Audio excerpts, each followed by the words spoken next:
আরও ভিডিও আছে করে রাখছি, যেই হোটেলে গেছে এই হোটেলে ভিডিও করে রাখছি আমি। যাওয়ার পরে মার্কেট করলাম, করার পরে কয় যে চলো এক জায়গায় যাই।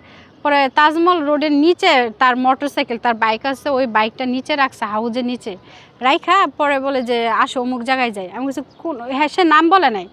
পরে আমি গেছি, যাওয়ার পরে দেখি খাতায় এন্ট্রি করতেছে। পরে আমি বলছি এটা কী? পরে কই চুপ থাকো, জিজ্ঞেস করলে কই বা জামাইবো।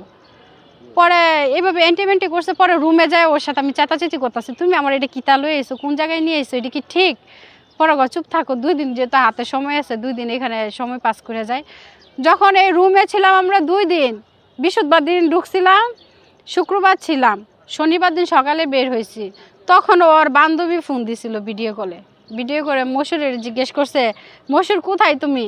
তারপরে বলে যে বাসায়। পরে বলছে মিথ্যা কথা বলছো কেন, তুমি বাসায়, তুমি তো হোটেলে আসো, তুমি সত্য কথা বলো না তো আমি বইলা দেবো। সে মানে আমার এই বিষয়টা অনেক ধামাচাপা দিতে চাইছিল।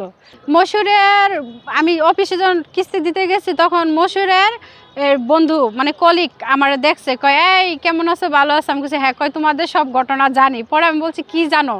কয় সব জানি, আমার বাসায় তোমার দাওয়াত। তারপরে আমি গেছি ওর বাসায়, যাওয়ার পরে ও মশুরের ফোন দিছে যে মশুর তুমি কই, আমার বাসায় একটু তাড়াতাড়ি আসো। পরে মশুর ওর বাসায় গেছে, আমিও মশুরের দেখে অবাক। মশুরে কই তুই এনে কি লেগে? আমি বলছি তোমার বান্ধবী নিয়ে আসছে আমারে। পরে এই ক্ষেত্রে আমি রান্না বান্না করছি, ও খাইছে, ওর বান্ধবী খাইছে, আমরা খাইছি। খাওয়ার পরে ওর বান্ধবী বলে যে আচ্ছা ঠিক আছে মশুরের আজকে যেতে হবে না। আমি বলছি না, ও চলে যাক চলে যাক। পরে মশুরা কয় আচ্ছা হ্যাঁ যে তো কইতাছে থাকার জন্য, তোমার অসুবিধা কি? আমি থাকলে না অসুবিধা আছে? আমি বলছি না, তাহলে আমি চলে যাব। সারা রাত ছিলাম না, রাত্রে 11টা পর্যন্ত ছিলাম।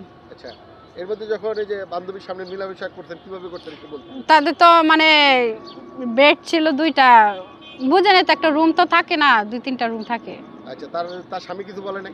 তার স্বামীও ব্যাংকে জব করে, তার স্বামী নেত্রকোনা জব করে, তার স্বামী ছিল না বাসায়। আচ্ছা, এই সুযোগে আপনার হ্যাঁ হ্যাঁ হ্যাঁ। তারপরে কোথায় গেলেন? তারপরে মাইমাসিং নিয়ে আসছে, অনেক জায়গাতে নিয়ে গেছে আমারে। মানে কয়টা জায়গার নাম বলবো, এতগুলা জায়গার নামও আমি জানি না। মূলত অনেক জায়গায় নিছে, আমাদের এলাকাতে অনেক জায়গায় নিছে, ঘুরতে নিয়ে গেছে, বিভিন্ন জায়গায় ঘুরতে নিয়ে গেছে, কফি হাউজে, তারপরে মাইমাসিংয়ে, নেত্রকোনা, তারপরে আমার এলাকাতে, তারপরে আমার বাসায়। অনেক একাধিকবার সে আমার কাছে গেছে আসছে। হ্যাঁ, মিলামেশা তো অবশ্যই করছে। আচ্ছা, আচ্ছা, বলতো যে আমার আর একটু সময় দাও, 2 মাস সময় দাও, 1 মাস সময় দাও, আমি একটু সেটেল হয়ে আমার পরিবারকে বুঝাই। আমার পরিবার মাইনা নিব না, তোমার বিয়ে হয়েছে, বাচ্চা আছে। তা আমি বলতাম যে যে জিনিস পরিবার মাইনা নিব না, তো সেই জিনিসের সাথে সম্পর্ক কেন করলা? তোমার তো এটা বোঝার উচিত, আমি একটা ম্যারিড মেয়ে, আমার একটা বাচ্চা আছে, তুমি বিয়ে করো নাই, তোমার তো জাইনা শুনে পাটা ফালাইবা উচিত ছিল। পরে বলে যে আমি তো তোমার মন থেকে ভালোবাসি। আমি বলছি তাহলে তুমি তোমার বাবা মাকে রাজি করো। পরে হ্যাঁ হ্যাঁ বাপ মার সাথে কথা কয় না কয় না কয় না। তারপর আমি তার মোবাইল থেকে তার বাবা মার নাম্বার নিছি, নিয়ে তার বাবা মায়ের পর্যন্ত আমি বলছি যে দেখেন আপনার ছেলের সাথে আমার একটা সম্পর্ক হয়েছে, আপনার ছেলে আমাকে বিয়ে করতে চাইবে, আমিও ওকে ভালোবাসি, আপনারা আমাদেরকে একটা সম্মতি দেন বা গ্রহণ করেন। তখন ওর বাপ মা আরও উল্টাপাল্টা ব্যবহার করে, বলে যে ছেলে ত্যায্য করে দেবে, এই করবে সেই করবে। তখন থেকে সে আরও পিছায় গেছে, এই বিষয়টা নিয়ে আরও পিছায় গেছে।